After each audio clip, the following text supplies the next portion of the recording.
Hey everyone, Thyworm here with the 4th episode of Solo Self-Found build reviews, where I'm trying out a build in Solo Self-Found and try to assess its viability, fun and purpose. Let's dive in. The 4th episode covers the Toxic Rain Ballista Pathfinder by Palsteron. It's a build I've played before, it has a 3.25 build guide on Maxroll, which we'll talk about later, and I used it as a starter build for the necro event. And that's what this build is. It is a league starter. It is an easy build to understand, it's fairly easy to gear, and you can start using Toxic Rain from level 12, which I think is a big advantage. It's a one button build, which has my preference. It uses ballistae to apply the damage, which means that you're free to dodge mechanics while your minions rain hell on your enemies. It's not very tanky, but you have a few sockets left, so I used a cast on death portal setup, and it's very fast, which makes it great for running maps. I reached level 95, I only completed 2 void stones in this event because I was focusing on maps, and in my opinion this build is primarily suitable for mapping. It is not a great bossing build because it lacks a single target damage, although the guide indicates otherwise. Again, I will get to that. The build is rather simple, plus there's a whole guide available, so I'm not going much into how the build mechanically works. Basically, you place down ballistae, they use Toxic Rain, and Toxic Rain is a skill that spreads toxic pods on the ground, which then cause chaos damage over time. It's not poison, be aware of that, it is just chaos damage over time. All poison is chaos damage over time, but not all chaos damage over time is poison, that's the main difference. This also covers the playstyle, with you running around, dropping totems, and then just wait a little bit for everything to die. At some point, you have a very good feel of your own damage and are comfortable knowing that everything will die off screen behind you. You'll have to backtrack every now and then, however, to pick up the loot. You use Despair as a curse to lower chaos resistance, you use Blood Rage for frenzy charges and attack speed, and you can use Ensnaring Arrow for more debuffs. Later in the game, you can use Eldritch Currency on your gloves to maim enemies, making them move slower and thus having them stay longer in the pods. You can also extinguish enemies, meaning they can't inflict elemental ailments. I wouldn't rely on it, however. The build guide tells you how to skill, what to invest in, what not to invest in, so that's not something I'll cover either.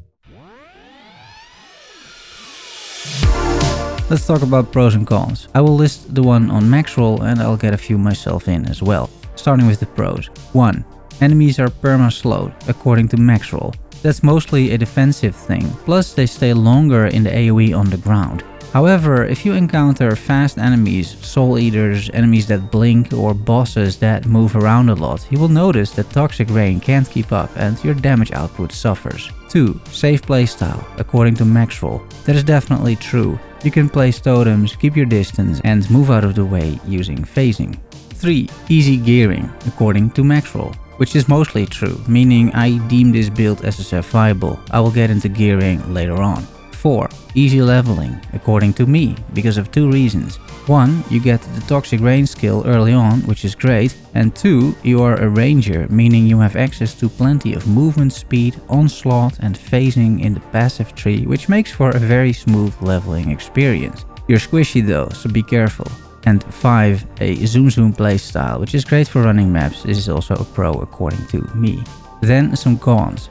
1. Delayed damage, according to Maxroll, and I agree. It's personal preference, really. I don't mind it too much, but it takes 2 seconds for the damage to kick in, assuming the enemy isn't moving too much. 2. Screen clutter, according to Maxroll, again very true. I'm using an MTX for Toxic Rain. You could argue the vanilla green Toxic Rain is less intrusive, but still the whole screen is filled with pods and any ground effects are very hard to see. That goes for puddles, but also ritual balls, caustic ground, that sort of thing.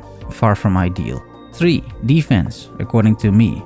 Maxroll states the defense is great, but I beg to differ. Even when in full endgame gear in SSF, the build remains rather squishy with 15k fizz hit and 53k effective health. It's not bad, but it's not everything either. And it's not just numbers, it's also how the build feels to play, and I'm dying once or twice per juiced tier 16 map.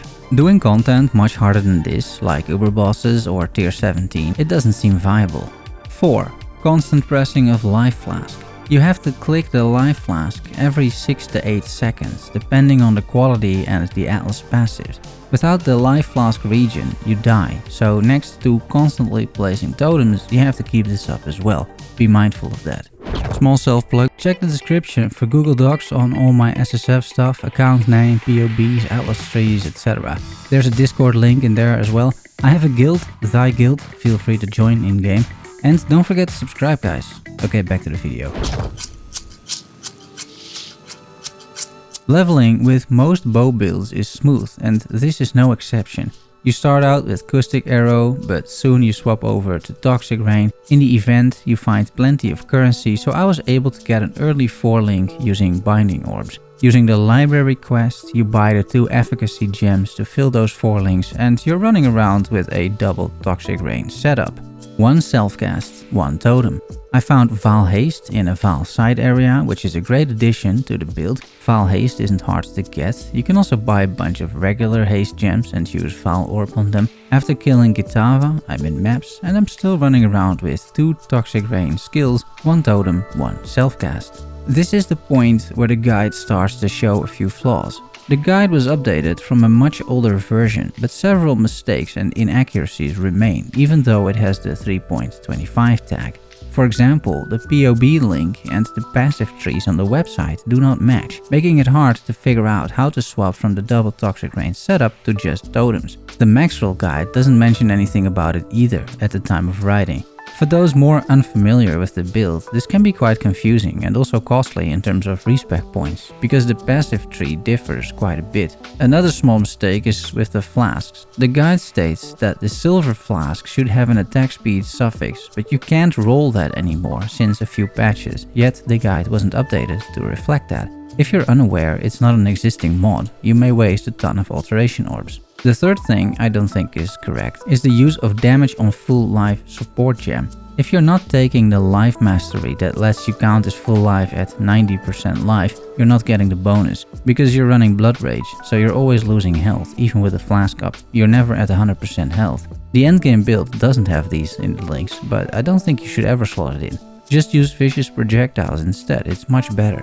And another small thing, the regex Maxroll provides is outdated. The modifier names have changed, so the regex indicates it's okay to run minus max resistance maps, which is clearly not okay. Yet another small mistake that can cost you dearly, especially for new players that strictly follow the guide.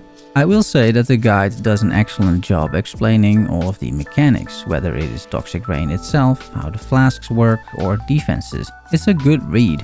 I just feel that given Maxroll's audience, which is targeted to newer players you would think, the progression section should be less confusing. I personally made the swap to a single totem around tier 2 maps, making sure I had the totem nodes, and from there it's pretty smooth mapping in white maps on a 4-link. I kept upgrading my gear, for example here you see me crafting some gloves, getting the right colors, adding attack speed which scales the damage nicely, and you keep upgrading gear as you find it. It's a league start scenario, so I'm taking on most of the content I come across. Ultimatum is likely my least favorite content, but it does provide catalysts, for example, so I'm clearing it and managed to go 10 rounds. Of course I'm doing Betrayal and I'm getting lucky with a high quality Petrified Blood, which saves me 14 Gemcutter Prisms. From a Delirium reward, I get my first 5-link in a tier 3 map. I'm still running Purity of Elements up until this point, by the way, because I'm not freeze immune, because I haven't unlocked the Pantheon yet as I'm lacking Divine Vessels. I finally find an Offering of the Goddess, allowing me for my 4th Ascension, more Flask effect, which is amazing on this build. I'm anointing my amulet with Ironwood, so my totems stay alive a little longer, until I find this beauty from Betrayal. Chaos damage over time, +1 chaos spells, life. It's not gonna get much better honestly. A bit later in a tier 8 map I finally get a Quill Rain from Ritual. It's great for this build. I don't have Wilma's Requital yet, but found a Devoto Devotion, which is a good helmet for this build I think. At this point there's some tier 14 footage, so you see what that roughly looks like, plus a Searing Exarch, the first one for the Voidstone.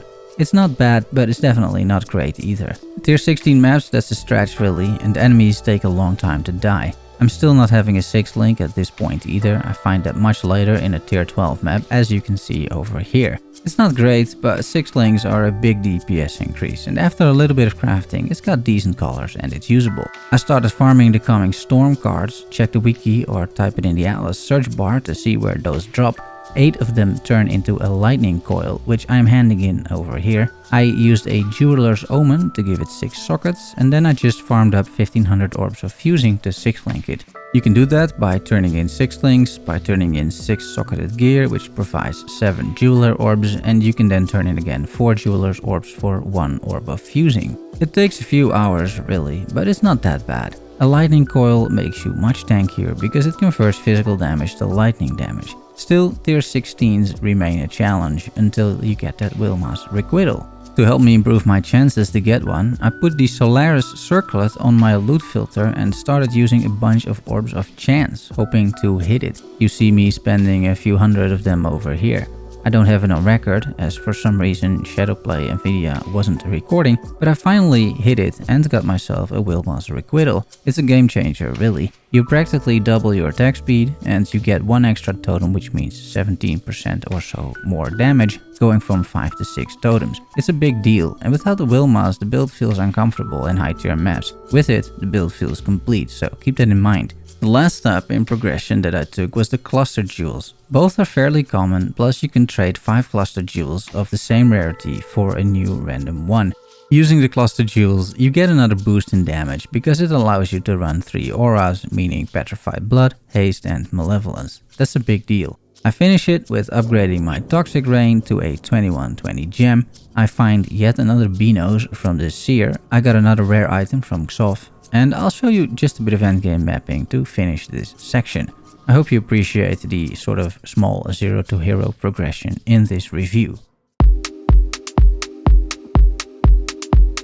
Normally I have a section over here to discuss some of the alterations that I made to the build in Solar Self-Found, including the reasons why. I honestly didn't change much. I did a cast on death portal, but you know, the changes I did make I already covered in the progression and other parts of the video. So I'm leaving this section pretty much empty.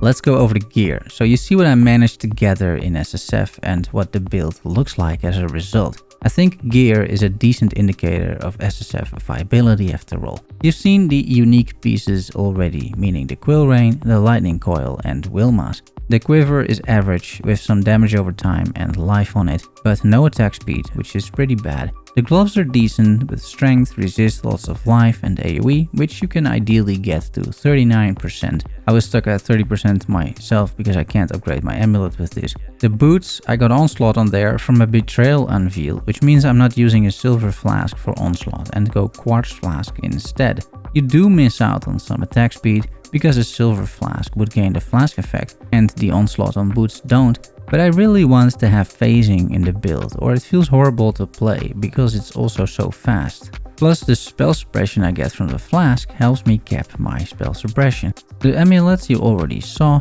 I don't have an open prefix, so I can't craft AoE over there. My rings are mostly for attributes and resistances. I managed to get Chaos Cap resist, which is quite useful. The Stygian Vice is decent and the jewel in it offers more resistances. You can definitely get a better jewel than this, of course. The flasks are crafted according to the guide, except the attack speed, which doesn't exist. For that I crafted reduced curse effect. And then the jewels are a combination of life, chaos dot and resistances, as it is not that easy to get res capped with this build. Let's draw a conclusion. This build is a decent league starting build. The pieces displayed in the guides are very obtainable, but the Wilma's is an absolute game changer. Be prepared to farm that in any way possible using Faustus Black Market, Chance Orbs or generic unique rewards content. Without Wilma's, the build doesn't handle red tier maps all that well, which is something you should be aware of. The Maxroll guide does a decent job overall, but is lacking in a few aspects, mostly because it still contains outdated sections. A quick pass over that guide before it's published again would help a lot. I hope you had a good time watching this episode. Let me know what you think. Also, let me know if you have any suggestions. Subscribe and like for more PoE SSF content. Thanks for watching and making it to the end. Love you all. See you soon. Bye bye.